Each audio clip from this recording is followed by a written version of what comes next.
Samantala, isasagawa naman ng pamahalaan ang konserbasyon ng Sierra Madre Mountains bilang hakbang sa paglutas ng baha sa Metro Manila at sa mga karatig na lugar. Ayon sa DPWH, magiging bahagi ito ng master plan upang maibsan ang epekto ng baha at iba pang kalamidad. May report si Julius Disamburu.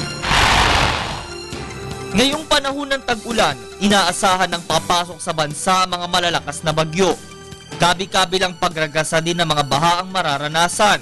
Dahil dito ay nagsasagawa ang pamahalaan ng mga hakbangin para maiwasan ang mga posibleng malaking epekto sa sambayanan o kaya bilang ng casualties.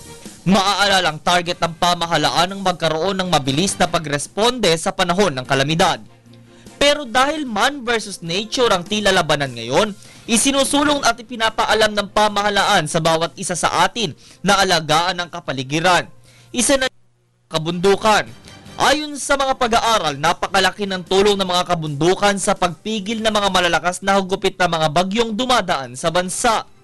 Naniniwala si Pangulong Aquino na isang posibleng solusyon dyan ang Sierra Madre Mountains ng Luzon.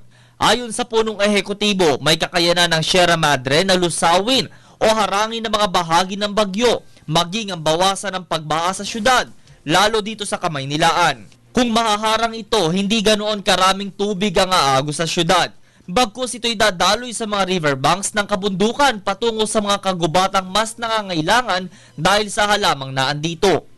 Gumagawa ang pamahalaan ng isang proyektong pinamagatang National Greening Project para magtanim ng puno o ibang halaman sa kahabaan ng mga watersheds ng National Capital Region upang ito ang mag-absorb ng tubig at hindi ganoon kagrabe ang pagbaha. Dagdag pa ng Pangulo na dahil Sierra Madre din na nagdadala ng tubig dito sa NCR ng halos 3,600 cubic meter per second, yan ang target na bawasan ngayon, lalo sa pamamagitan ng pagpapatayo ng dams sa tamang lokasyon paagos hanggang sa Manila Bay, para hindi makaapekto sa Kamaynilaan at hindi din masayang dahil pwede itong iambak at magamit sa hinaharap. Sa ginanap na punong pambalitaan ni Public Works Secretary Rogelio Singson, isang master plan ang ginagawa ng kasalukuyang administrasyon para solusyonan ang pagbaha na nagdudulot ng matinding traffic sa Kamaynilaan. Kasama na dyan ang pag-aalis ng 20,000 informal settlers sa tabi ng mga ilog o estero, paglilinis sa mga drainage system at pag-upgrade ng mga pumping stations. Ako si Julius Disamburu, nag-uulat para sa Telebisyon ng Bayan.